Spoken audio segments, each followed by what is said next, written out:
It seemed quite fearless. This thing had ultimate power. This was something that had done something to my child while I was right there. What next? A broken bone? Worse still, I'd wake up and she wouldn't be alive.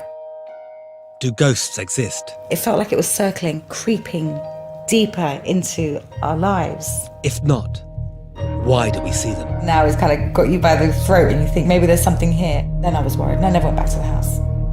This is Haunted. And she said to me, listen to me very carefully. If you want to live in that house, you just go and live there, but leave my daughter and my granddaughter here. They are not going back. I'm Danny Robbins. A few months ago, I put a post on social media asking for ghost stories. The response was overwhelming. Lots of people who'd had things happen to them they couldn't explain. Most didn't believe in ghosts, yet they had seen one. On Haunted, each episode will look at one of these ghost stories in forensic detail. Not just what happened, but why. This is episode 1, The House That Had to Be Sold.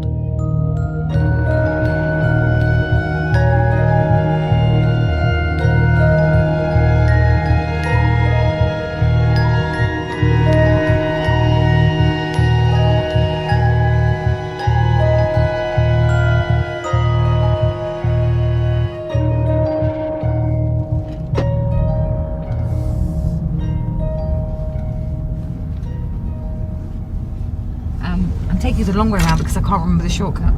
Noreen's story kind of fell into my lap. I was at a friend's when she came over.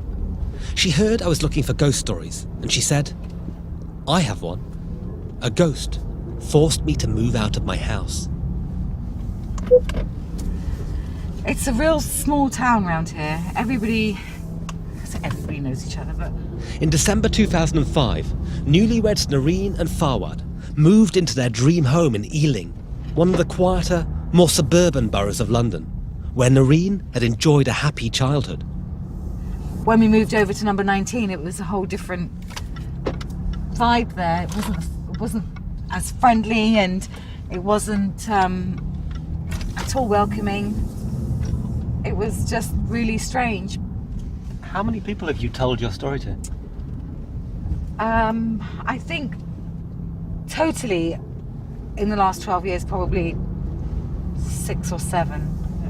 But, not many. Was that because you were worried about how people would judge you? Yes, yeah, absolutely. Because it just sounds nuts. It does sound crazy. That dream home, we'll call it number 19. I was expecting my eldest daughter then, she was due in January. Within, I think, the first 2 weeks, we were burgled. We were uneasy in that house because of the burglary. I was really angry that it's my family and I can't protect them. There's nothing could have been done, but it was out of my control. 4 weeks later, I had my daughter and things started happening. All the best ghost stories start with a laying out of credentials. Why we should trust the person telling the story. Why we should believe in their ghost. So, Noreen first. She's British Pakistani, born and bred in Ealing. Brought up Muslim, but in a relaxed, secular way. She's funny, energetic, with an infectious enthusiasm. And she doesn't believe in ghosts. I can't express how of a non-believer I am in these things, because I just think there's a rational explanation for everything, and I don't get it. I don't get this mental giving in to things that you can't touch, feel or see. I just can't understand it, because I think then you just open up the doors to crazy world. And yet the crazy world came to your house. It came to my house. I was there, it happened to us. You guys are just, hey, you don't know. And we faced it. Fawad runs his own security firm, protecting high-end clients. He's big, physically imposing. There's a portrait of him on the wall, which Noreen commissioned. It's a pastiche of a film poster for a movie called Sarkar, the Bollywood version of The Godfather.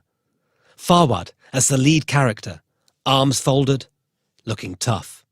Then I just don't want to go anywhere near that place or house, even the street. So you'll drive the long way around to avoid the house? Just to stay away from it. Wow. This is the thing that intrigues me. Just how frightened they were. So, what happened at number 19? So I was washing up by the window, facing the garden, and to my right was the steriliser unit. If you've had a kid, you'll know these. You fill the bottom with water, put some baby bottles in it, fix the lid and put it in the microwave. They're big, round and solid. And the lid flew across the room behind me like that.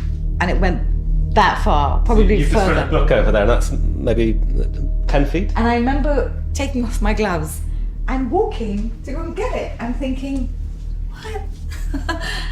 That's weird. And then just carried on again, sleep deprived, new baby. I'm sure I've done something wrong, and then put it back. And then a few days later, exactly the same thing. It was literally like somebody had hit it with the back of their hand or, just pushed it really violently. There are people who would call this a poltergeist. Well, I wouldn't know the difference between a ghost and a poltergeist. What would the difference be? You've seen the movies, right? Poltergeists are ghosts that get physical. They throw, smash, pinch, punch, trip. Actual cases are incredibly rare.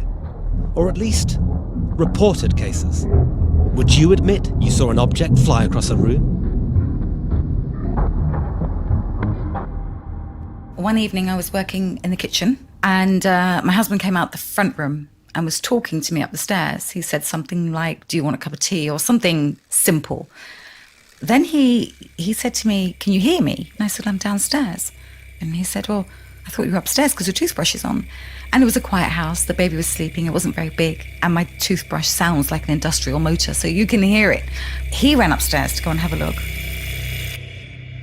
I went up after him. My toothbrush was wet. It wasn't vibrating, but it was just wet, like it'd been used. It just became one of those other things that we couldn't explain. Unlike Noreen, Fawad grew up in rural Pakistan, brought up on stories of spirits that Muslims call jinn. I think it's a cultural thing as well, because they grow up with people being a lot more vocal about stories, and they live in old properties. He grew up in a family compound where they had aunts and uncles from generations and generations living in this vast house with lots of space and lots of land. So they are more in tune to these stories where, I grew up here in West London, we don't hear these things. Tell Danny about the pushchair, says Fawad. Like most new parents, they always park their baby stroller in the hallway by the front door. One morning, I was getting the pushchair ready, and I noticed a dent on the handle. It was made out of very, very strong plastic. It was a good quality piece of equipment. I opened the pushchair and I noticed that the handle had a big dent in it. And the dent was curved. It was almost like it had been hit with a metal rod. It made this deep, curved, perfect curved impression. Looking back at that point, I felt that this was something now that was part of the collection of unusual things that were going on, and I could not explain.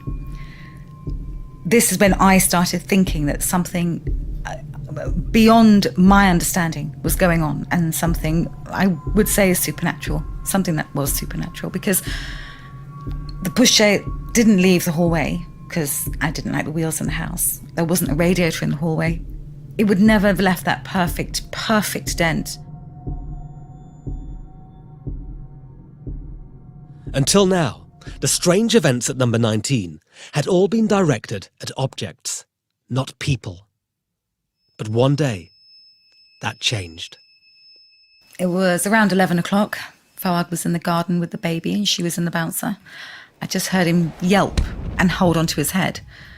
And, he said, "What the was that?" I'd just been hit by a stone. Who the bleep, bleep, bleep threw a stone at me? And he instinctively looked up at where the stone came from. And I just followed his gaze, and it was the house next door. It couldn't have been thrown from the next door neighbour's house, because she was a blind lady in her 40s, and I knew she was downstairs because she couldn't get up and down the stairs without help. So it was one of those other things. Maybe that stone was meant for Rania. We don't know. And it was quite frightening. After a while, Noreen didn't want to be in the house alone. I obviously became very, very fearful as a parent, not scared of ghosts, but scared of what the power of this thing that I didn't understand, I couldn't rationalise, and I felt it was like taunting me to say, look, I can do this and I can do this, and you're going to get out of here or what? She sought sanctuary a few streets away with her mum. She was barking mad, but great fun. She was so unconventional. Known to everybody as Mrs. Butt. My father passed away in 1982. It was just my mother and I from about 1985, I think, onwards. So we'd spent a long time alone. So I knew her better than her husband, better than her other children. She was my husband. And then slowly towards the end of her life, she became more religious, and that just made me even crazier, because I just couldn't understand what she was on about. Strong, very strong lady. She knew her life. She didn't suffer fools. She'd had a very tough life. Life tested her a lot, and she just, and I think she was an iron lady. Which is why I was not allowed to get married until he had his own place. It was a condition on anybody marrying me, was that they had to have their own property. But even the no-nonsense Mrs. Butt was unnerved by entering number 19. But you could see that your mum was scared. My mum was scared. I'd never seen her scared. She was just constantly praying when she came to my house. She used to pray non-stop. What was she scared of, do you think? A presence. There was something in the house, and she felt it, and she thought it was menacing. One of the reasons we're talking about Mrs. Butt is that she was involved in the moment when the ghost went from being a series of unexplainable events to an actual physical manifestation. At a family party, Mrs. Butt saw something. Someone standing behind Noreen's sister-in-law, Aisha. It's just the two of us standing there. My mum said, where's the other girl? I said, what other girl? And she said, the one standing behind Aisha. And I said, well, there's no one here. My mum was really pale and very worried, and my mum was the toughest person I ever knew. Nothing fazed her. She said to me, when Aisha opened the door, there was a girl standing behind her, and she was wearing all white, and she was very, very fair. She acknowledged me. She just nodded her head when I said hello to her. My mum was she was literally perplexed. You could see her face just change. Coming up in part 2, Fawad decides to fight back. So you were challenging the ghost to a fight? Yes. And it threw a hosepipe nozzle at you? Yes. And is baby Rania in danger? What was raging around our house, doing things to our child and to our possessions while we were sleeping, it then made us really scared. We thought this thing was going to kill our baby.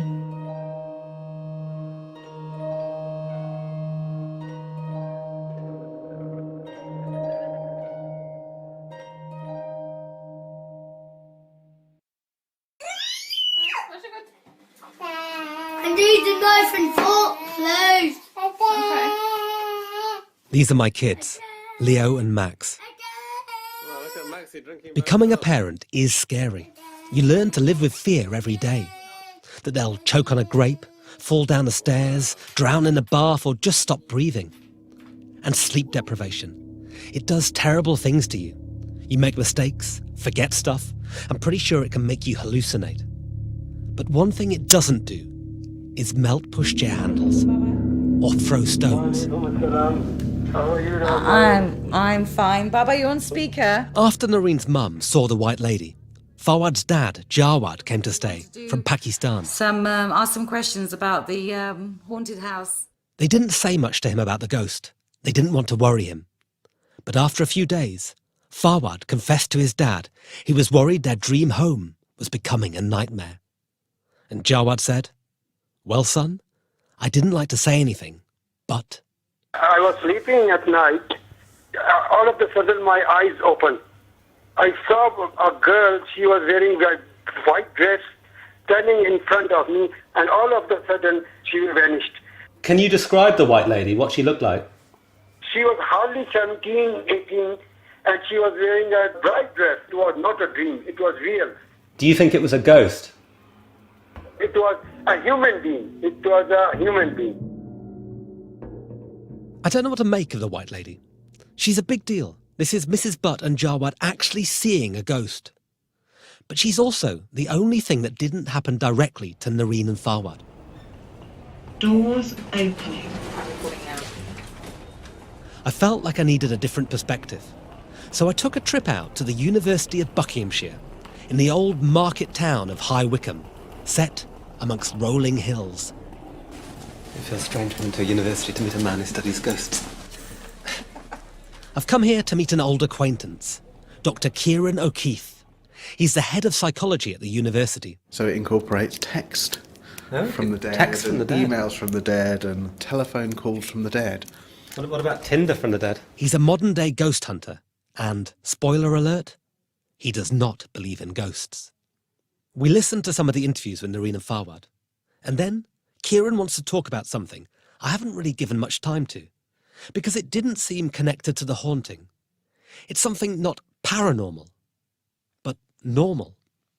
Within, I think, the first 2 weeks, we were burgled. We were uneasy in that house because of the burglary, but we got over it and everything was fine. The impact of having a burglary can play havoc with our psychology. At its most extreme, we can suffer from PTSD. Now you're in a state of mind where you no longer feel safe in your own home. And that's affecting that couple. But potentially they've got that preying on their mind that they don't now feel safe in their own home because of that burglary. I have a whole load of questions for Kieran. First off, how can a baby steriliser lid fly across a room? What makes it significant is it happening twice, in her mind, but the entire description she gives of the lid coming off the steriliser in the first instance, she's rationalising it in the same way that I might. And she has very good rational explanations for what's going on, but she almost throws away all of those explanations when it happens a second time. And I was listening to the recording going, why? Kieran has another theory. Just like the old card trick, he wants us to follow the lady. The white lady. The feeling after the burglary, the lid coming from the steriliser, all of that happened before the sighting of the apparition. And Noreen can't really explain it. It appears paranormal, not sure what's going on. And now the mother says, I see somebody behind you. Now they've got something to latch on to. Listening to Kieran, I find myself doubting Noreen and Fawad. But then I remember the look in their eyes. I wish Kieran had been with me when I met them, to see how genuine their fear was, and still is. I'm going to give you the believer's point of view here. Okay. These people are very normal, rational people, and they moved into this house, which was their dream house. Then they moved out 4 months later. And that is, for me, very hard to understand. It feels very strange that that level of fear could be achieved. But unfortunately what we might be dealing with is two rational people who became instantly irrational as a result of the burglary. What I mean is that even if they hadn't had anything paranormal happen to them, having quite a significant traumatic incident like being burgled when your wife is pregnant turns you into somebody who's no longer rational. Could this be true? There was a lot of pressure on Fawad, the head of security, whose security had been breached, first by a burglar and then by a ghost. Kieran's theories have given me a lot to think about. But the story of number 19 is not finished. And what happened next is harder to explain. Like so many ghost stories, the scene is a child's bedroom. This is the day Noreen left the house, never to return. I picked Rania up from her cot and I noticed she had a mark, the top of her cheekbone, close to her right eye. And it was a really ugly bruise. It was about 1.5 inches long, maybe 4 or 5 centimetres wide. So it was pretty vicious. I thought, well, something had happened to her in the night. Something must have fallen on her, or she didn't have a mobile on the cot or anything. So I tried to wipe it off first to see if, I thought maybe something had spilt on her. You know, you think you might wipe it away and it would go, but it didn't. She was fine. She did not show, she hadn't woken in the night. She had not, responded even when I touched it. It almost like it didn't even affect her, which was worse. It made it even weirder, because if I'd pressed it and she'd winced or something, I would have thought, well, this is a bruise, but it wasn't. It was almost like an illusion of a bruise on her face, and it was very close to her eye. And that really, really frightened me. And I interpreted it immediately as this thing was sending me a warning. This thing was showing me that it could come that close to harming my child. Now you're talking about a thing that was trying to harm your daughter. So Was that the first moment you believed? That's the first moment when I put it all together and I thought, there's no rational explanation, and this now feels personal. It's almost like something was... It was coming to get you. It was coming, yeah. Because what next, you know? A broken bone. Worse still, I'd wake up and she wouldn't be alive. That was a risk I wasn't going to take. Noreen was in a panic. As she tried to work out what to do, the phone rang. It was her mum with an urgent message. I told you Mrs. Butt had been worried. Well, she was so concerned, she'd asked a friend, a very religious woman, to undertake a special Islamic ritual called istikhara, a sacred dream of prophecy. You pray a certain prayer, you ask for guidance, and you then sleep. Belief is that you'll be guided through your dream. The dream was of fire, the house was on fire.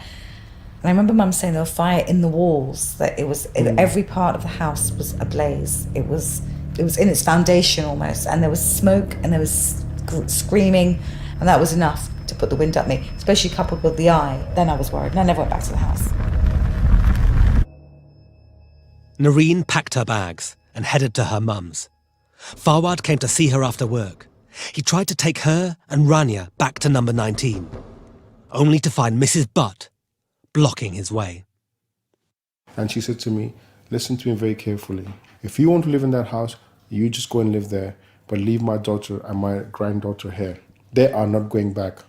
And at this time, I really got angry, and I had a few drinks, and I went to the house. And let's come like man to man or whoever it is. Let's talk now. Let's talk You business. against the ghost. But did you really have a sense that you were going to go and confront it then? I've been thrown out of my house for something I've not seen, or I really loved that house. It was a beautiful house. It was just like everything was perfect. I said, "Who are you? What do you want?" I said, "Come talk to me." I said, "I'm going to teach you a lesson. And come, show me yourself." And I came outside.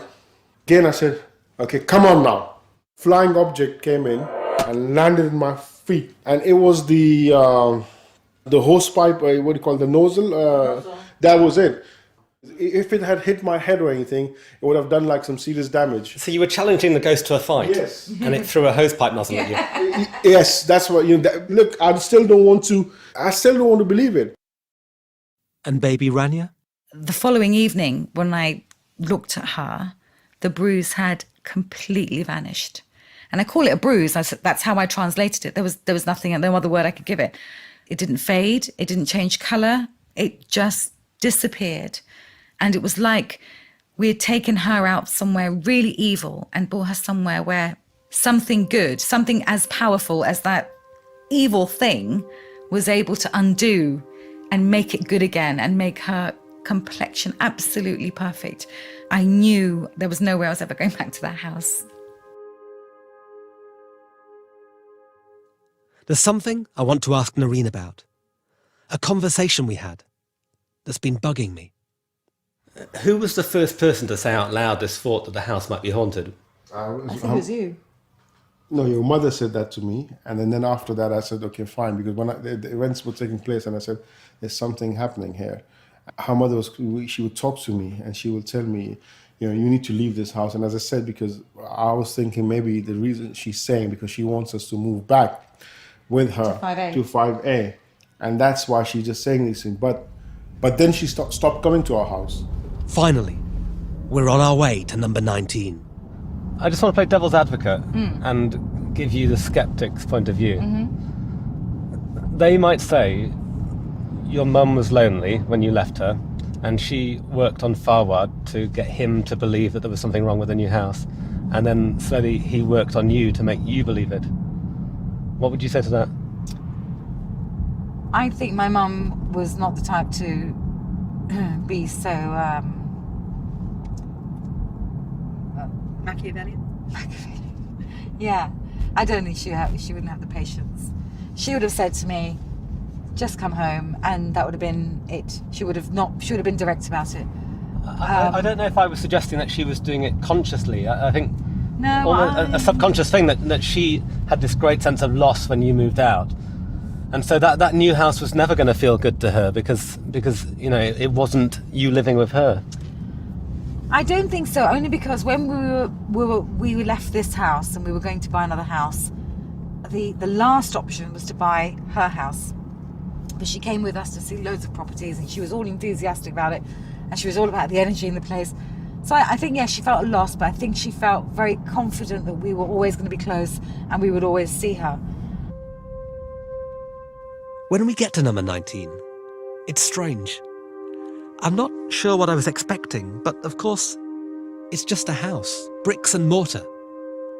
It's what's inside a house that counts. People and emotions, like fear, but also love. I was touched by a moment that happened when we were leaving the new house to come here.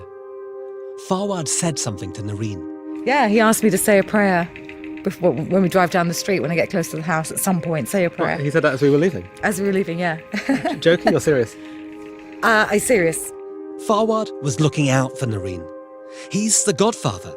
He challenges ghosts to a fight, dodges hosepipe nozzles, and ultimately sells his house to protect his wife and child. Fawad may have left number 19 behind, but the house hasn't left him. It will stay with me forever, because the reason why even now when I come in, I go and check on my daughter Rania, and I just go and make sure she's fine. So it stays with me. And I sleep with the golf club next to me. What would have happened if you'd stayed there?